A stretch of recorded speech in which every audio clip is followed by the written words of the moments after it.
Life ക്രൈസിസിൻ്റെ ഒരു continuation, ആ വീഡിയോയുടെ ഒരു കണ്ടിന്യൂവേഷൻ ആയിട്ടാണ് ഞാനിത് ചെയ്യുന്നത്. അപ്പം നമ്മൾ ഇന്നലെ മിഡ് ലൈഫ് ക്രൈസിസ് എന്താണെന്ന് പറഞ്ഞു. ഇനി അതിന് പരിഹരിക്കാനായിട്ട് നമുക്ക് എന്ത് സൊല്യൂഷൻ എടുക്കാം എന്നാണ് ഞാനിപ്പോൾ പറയാൻ ഉദ്ദേശിക്കുന്നത്.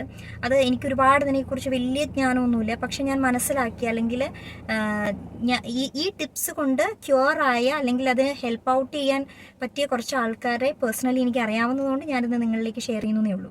അപ്പോൾ മിഡ് ലൈഫ് ക്രൈസിസ് എന്ന് പറഞ്ഞാൽ നേരത്തെ പറഞ്ഞതുപോലെ തന്നെ നമ്മളുടെ ഒരു മധ്യവയസ്സിൽ, അതായത് 35 to 60 ഇയേഴ്സിൻ്റെ ഇടയിൽ മിക്കവർക്കും കാണുന്ന ഒരുതരം വിരസതയും ഒരു എല്ലാത്തിനോടും താല്പര്യമില്ലായ്മയും ഒക്കെയാണ് മിഡ് ലൈഫ് ക്രൈസിസിൻ്റെ ബേസിക് ആയിട്ടുള്ള ലക്ഷണങ്ങൾ.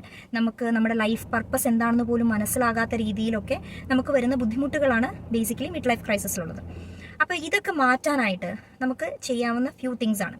നിങ്ങൾ ഭയങ്കര സാച്ചുറേറ്റഡ് ആയി എന്ന് നിങ്ങൾക്ക് തോന്നുകയാണെങ്കിൽ ടേക്ക് എ ബ്രേക്ക്.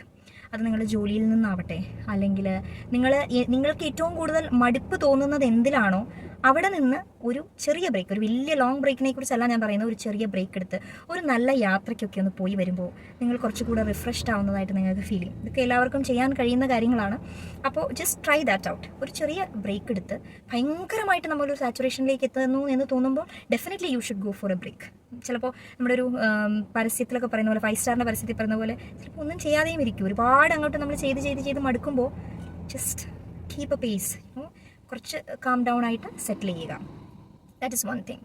പിന്നെ നമുക്കെപ്പോഴും കുറച്ച് നല്ല കൂട്ടുകാർ നമ്മുടെ ജീവിതത്തിൽ ഉണ്ടാവണം. നമുക്കൊരു പ്രശ്നം വന്നാൽ നമുക്ക് ഓടിപ്പോയി പറയാൻ ഒരു ഇടം ഉണ്ടാവുക എന്നുള്ളത് വളരെ ഇമ്പോർട്ടൻ്റ് ആണ്. ഞാൻ എപ്പോഴും പേഴ്സണൽ സ്പേസിനെ കുറിച്ചൊക്കെ ഇതിനു മുൻപും സംസാരിച്ചിട്ടുണ്ട്. അപ്പോൾ നമ്മളുടെ പ്രശ്നങ്ങൾ നമ്മുടെ ഫ്രണ്ട്സുമായിട്ട് അല്ലെങ്കിൽ നമ്മുടെ പ്രിയപ്പെട്ടവരുമായിട്ട് ഷെയർ ചെയ്യുക. ഇത് ഞാൻ കൂടുതലും ആണുങ്ങൾക്ക് റെക്കമെൻഡ് ചെയ്യുന്നു. ബിക്കോസ് അവർ പൊതുവേ എങ്ങനെയാണെന്ന് വെച്ചാൽ സ്ത്രീകളാകുമ്പം അവർ കുറേ കൂടെ ബൈ നാച്ചുറലി നമ്മളിങ്ങനെ ഷെയർ ചെയ്തുകൊണ്ടിരിക്കും. പക്ഷേ ആണുങ്ങൾക്ക് അവരുടെ പ്രോബ്ലം തന്നെത്താനെ സോൾവ് ചെയ്യാനുള്ള ഒരു ടെൻഡൻസിയാണ് കൂടുതൽ. അപ്പോൾ അവർ കഴിയുന്നതും ഇത് പറയാതിരുന്ന് വെച്ചുകൊണ്ടിരുന്ന് കുറേ കഴിയുമ്പോൾ ദേ ഫീൽ സോ സാച്ചുറേറ്റഡ്. പിന്നെ അവർക്കൊരു സൊല്യൂഷൻ കിട്ടാതെ വരുമ്പോഴാണ് പല ആളുകളും സൂയിസൈഡിലേക്ക് വരെ അത് പോകുന്നത്. സോ ബേസിക്കലി നിങ്ങൾക്കുള്ള പ്രോബ്ലം എന്താണ് എന്നുള്ളത് നമുക്ക് ഏറ്റവും പ്രിയപ്പെട്ട ഒരാളുമായി നമ്മൾ ഷെയർ ചെയ്യുക. That is the second thing. The third thing is do something which you really love to do. നമുക്ക് എന്തെങ്കിലും ആവട്ടെ, whatever it is, ചിലപ്പോൾ ഒരു യാത്രയായിരിക്കാം, ചിലപ്പോൾ ഒരു നല്ല ഫുഡ് കഴിക്കുന്നതായിരിക്കാം, അല്ലെങ്കിൽ ചിലർക്ക് എന്താ പറയുക മ്യൂസിക് കേൾക്കുന്നതായിരിക്കാം, ചിലപ്പോൾ ഡാൻസ് ചെയ്യുന്നതായിരിക്കാം, അല്ലെങ്കിൽ എഴുതുന്നതായിരിക്കാം, വായിക്കുന്നതായിരിക്കാം, എന്തെങ്കിലും ആവട്ടെ. നമ്മുടെ ഒരു പുതിയ ശീലം, നമുക്ക് ഇഷ്ടപ്പെട്ട ഒരു ശീലം നമ്മൾ സ്റ്റാർട്ട് ചെയ്യും. അപ്പോൾ ഈ 3 കാര്യങ്ങൾ നിങ്ങളൊന്ന് പതുക്കെ നിങ്ങളുടെ ലൈഫിൽ ഒന്ന് ഇംപ്ലിമെൻറ്റ് ചെയ്ത് നോക്കിക്കേ. ചിലപ്പോൾ നിങ്ങൾക്ക് ഒരു മാറ്റം ഫീൽ ചെയ്യാം. ഇത് ഏതൊരാൾക്കും ഇംപ്ലിമെൻറ്റ് ചെയ്യാൻ പറ്റുന്ന കാര്യമാണ്. 3 കാര്യമാണ് ഞാൻ പറഞ്ഞത്.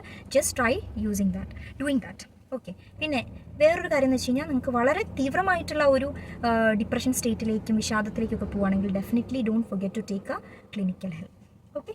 So I hope this will be helpful for you. Thank U.